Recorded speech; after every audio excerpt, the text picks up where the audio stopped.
పూజారి workers party of India రాష్ట్ర అధ్యక్షుడిగా వ్యవహరిస్తా ఉన్నాను. ఈరోజు విశ్వకర్మ మనమయ సంఘం నిరాహార దీక్షకు ఇలా ధర్నాకు మేము హాజరు రావడం జరిగింది. 15 చార్ట్స్ ఆఫ్ డిమాండ్స్ మీద ఇవాళ ధర్నా కార్యక్రమం జరుగుతూ ఉంది. ఈ ధర్నా కార్యక్రమం కూడా అన్ని జిల్లాలు కూడా ప్రాతినిధ్యం వహిస్తూ ఉన్నారు.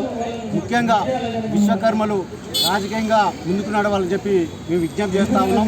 రాజకీయంగా అన్ని సమస్యలు పరిష్కరిస్తాయి కాబట్టి ఎక్కడ ఎవరితే అక్కడ రాజకీయం ముందుకు రావాలి కాబట్టి రాజకీయంగా సమస్యలు పరిష్కరమవుతాయి.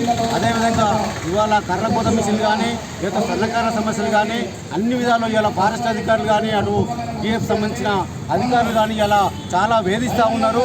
ఈ 15 డిమాండ్స్ మీద మేము ఒకటే పెద్ద ఎత్తున ఉద్యమాలు చేస్తూ ఉన్నాం. ఈ ఉద్యమాలకు మేము ప్రతినిధిగా కోరుతా ఉన్నాం. ముఖ్యంగా ప్రొఫెసర్ జయశంకర్ సార్ తెలంగాణ కోసం ఆయన ఊహాకాలం నుంచి కూడా ఆయన చివరి రక్తబొట్టుకు కూడా ఉద్యమాలు చేసిన చరిత్ర ఉంది. అందుకని ఆయన తెలంగాణ జాతిపితగా ప్రకటించాలని చెప్పి మేము వర్కర్స్ పార్టీతో పాటు విశ్వకర్మ సంఘాలన్నీ కూడా గొంతెత్తి కోరుతా ఉన్నాయి. రాష్ట్ర వ్యాప్తంగా కూడా అన్ని సబ్బండ వర్గాలు కూడా విశ్వకర్మ సంఘాలతో పాటు అన్ని కూడా ఇవాళ జయశంకర్ సార్ని తెలంగాణ జాతిపితగా ఇవాళ గుర్తిస్తే మంచిగా ఉంటుందని చెప్పి మేము తెలియజేస్తా ఉన్నాం.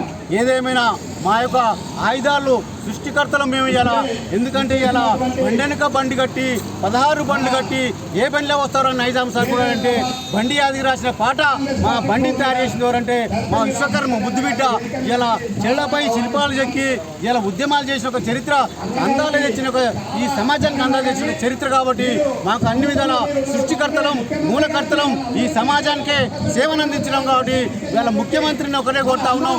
మా సమస్యల్ని మీరు పరిష్కరించినట్లయితే మీ ఎంట ఉంటాం, మీ అందరి పక్షాన ఉంటామని చెప్పి తెలియస్తున్నాం.